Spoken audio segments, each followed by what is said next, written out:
Welcome into Mac and Mose. Andy McNamara joined as always by Rob Moseley, editor-in-chief of GoDucks.com. We are here to recap Oregon's big 48-28 victory over Arizona at Autzen Stadium.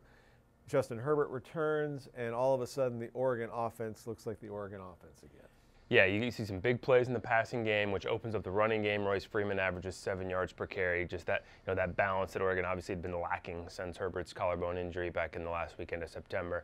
And then the defense just absolutely came to play. Had an extra week to prepare for Khalil Tate. Kind of ended his Heisman candidacy, it sounds like, based on some of the national buzz coming out of that victory for Oregon. But for the Ducks, just really got things rolling back the right direction. Got the Ducks bowl eligible. A lot of good things to take from that game. With the 48 points, it's hard not to focus on the offense, but you bring up a good point in the defense. Even in some of the losses in recent weeks, I think there have been times where the defense has looked really, really good. Yeah. It's just, you're not, you don't expect them to score points. Right. It happens occasionally, but you can't depend on it.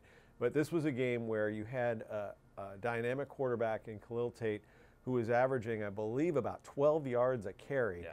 And he's a quarterback, so sacks figure into that too. So that number was probably even higher if you take away the drop back losses of yardage that he might have gotten earlier in the year. And to hold him to 2 yards a carry, and he never really broke loose. He had a 13-yard run early in the game where he got outside and you could sort of see a glimpse. Okay, this is why this guy is being talked about so much, and he just cruised for an easy first down.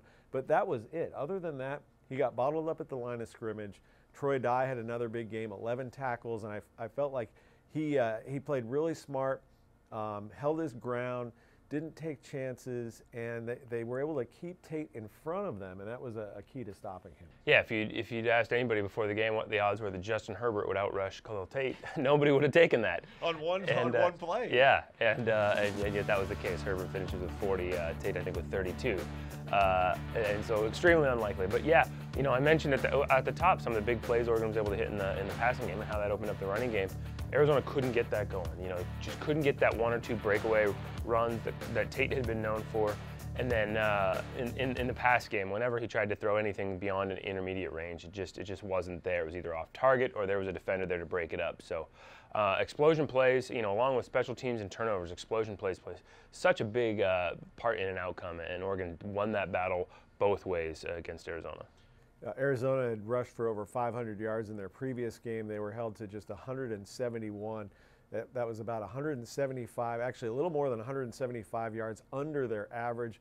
Oregon with a season high in rushing yards. You mentioned Royce Freeman with a big game, 19 carries, 135 yards, 4 touchdowns. Royce had gone over a month without a score, which is unheard of. It was the longest drought of his career. And we talked about it in practice this week. Just watching him run in practice, there was no doubt in my mind that he was going to have a big game. And he's had 100-yard rushing games. This was his 5th straight, but he'd been kept out of the end zone. But you could just tell he was running with a purpose during the week, and it really translated over to the game.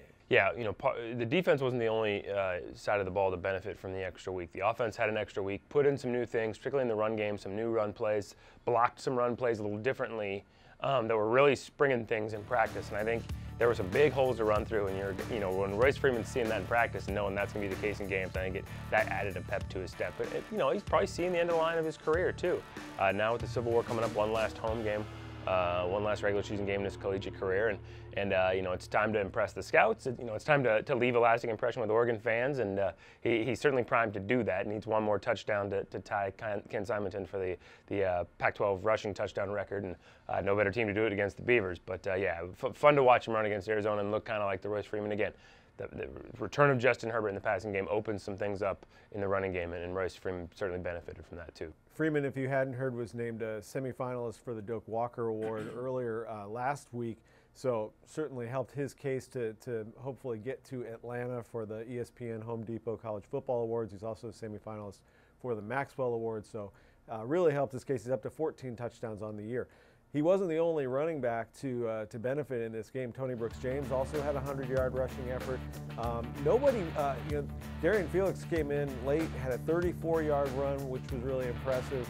But it was just, it seemed like it was 7, 8, 9, 12, 15. They never really broke that really long run, but it was just this steady pounding. And then with Herbert, coming back in, everybody I think expected Herbert to be a little bit rusty. He hadn't played in a month. It was great that he was healed and able to go, but you can take as many practice reps as you want. If you're not, under fire in a game, in a live tackle situation, it's totally different. And you could tell he short-armed a couple balls early. He was, he underthrew a couple guys. Wasn't as accurate as we've seen, but then, that running play that he had, 40-yard touchdown run, it just seemed, you could see, I looked through the photos yesterday, the smile on his face when he was about 15 yards from the end zone. I mean, he wasn't taunting or celebrating, but internally you could just tell that, and I think after that play, you just saw that confidence come back with him. This is a guy that loves playing football, loves being out there with the guys. I think a lot of people, I heard from some fans who were a little upset. It felt like they got teased the last couple games that he was in pads but not going to play. That, if he was in pads, that must mean he's available. And why is he dressing if he's not available? Because he just loves being out there. He loves being out there with the guys and participating to whatever extent he can. Yeah, so that play might have been the moment when he was like in his own head, whew, I'm back doing what I love doing. And then, we saw, there was a pass down the seam, I think, to Charles Nelson early in the game. It looked like it just came off his hand wrong. Like, we'd never have seen that from Justin Herbert. It lands 15 yards short. The interception that he threw, again, looked like kind of a miscommunication where Nelson cut a route off underneath. The ball sailed over him. So, one way or the other, they weren't on the same page there. But, the rushing touchdown was something. And then the pass to Jake Breeland for the touchdown in the second quarter, I think, was another sign that, okay, hey, I'm back. That's a ball where he had to adjust to coverage, move his feet a little bit, and then wait for Breeland to get open and hit him. He had one also in the second quarter where he had to shuffle out, flushed out to his right, and then put a pass to Nelson right over a flat defender who jumped up to try to get it, but it went right over his head. Had enough on it to get to Charles before it got to the sideline, but enough touch to get over the defender. And after those couple of throws, it felt like the Justin of old was back as well. 48-28, the final in this one. Good effort on offense, defense, and then special teams, I thought, stepped their game up as well. Charles Nelson back in that kick return role for a second straight week. Broke a big one early. The Ducks weren't able to cash in on that opening drive, but it sort of set the tone in the game. Lamar Winston Jr. had 3 tackles on special teams. It seems like it's been a different guy the last few weeks that's really emerged in the coverage game. And that's been an area that probably hasn't been a strength of this team this year. And it really, they clearly were the better unit in this particular game against Arizona. And the Wildcats had come in. They had one of the best kick return units in the Pac-12, one of the best punt return units. And Oregon was able to kind of turn the tables in that part of the game as well. Yeah, they almost turned Willie Taggart into a soothsayer because in practice last week, he actually told the team, I think we're going to bring a kick back this week. And then Charles Nelson on the opening kickoff, I'm going, oh my Lord, he predicted this and it's going to happen on the opening kickoff. Didn't quite get there. There's a couple of other plays, both offensively and in the punt return game where it looked like Dylan Mitchell just got tripped up by one guy. Otherwise, he was just going to really gash a play. So he was close too. So that was nice to see because special teams, I think, has been as pretty inconsistent, maybe the most inconsistent of all 3 units this year. And so they stabilized things a little bit, and that's a good sign as you get toward the end of the season too. Only negative really that jumps out to me, the return of the penalties for Oregon. What are you going to do? You're going to take, you got a 20-point win at home, a couple drives that stalled out. They had to settle for field goals. I mean, you can pick nits in this one if you want to. Penalties though, with the Civil War coming up, Oregon's going to be a big favorite in this game, but it's a rivalry game. And crazy things happen in college football. We've seen it time and time again. So that's one area when it's in your control. You'd like to see them be able to try to clean that up because the season's almost over, and that's an area that just, for whatever reason hasn't been cleaned up to this point. Well, they had. The 3 previous games to Arizona, I think they were averaging 42 penalty yards per game. So it was trending in the right direction, then suddenly went back the other way.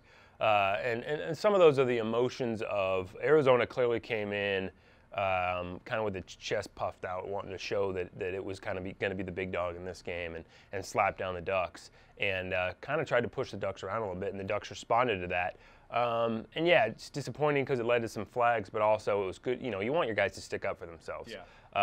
You know, there was an offsetting personal foul penalty early in the game that really, when things were just starting to get chippy, that Cam McCormick was involved in after a touchdown play.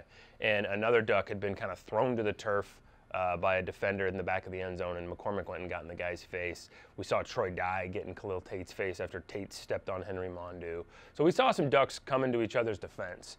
But in another potentially emotional game like the Civil War, where the Ducks, you got to figure, are going to be out for some revenge after last year, and it is the in-state rival.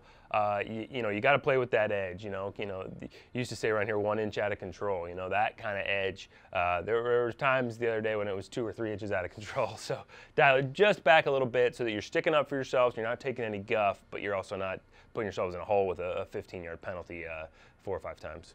Ducks picked up a couple turnovers in this one. Ugo Amadi with a nice interception, and it was a play after he almost had an interception, so he clearly was seeing something out there, broke up a pass, and then they went back to his guy the next play, and he was able to make a nice play on the ball. Ty Griffin gets his first career interception at the end of the game, kind of a Hail Mary sort of situation for Khalil Tate, but still probably shouldn't have brought it out of the end zone, but it's hard, I think, in that situation. You're probably excited, and you got speed like Ty. Who knows what could have happened?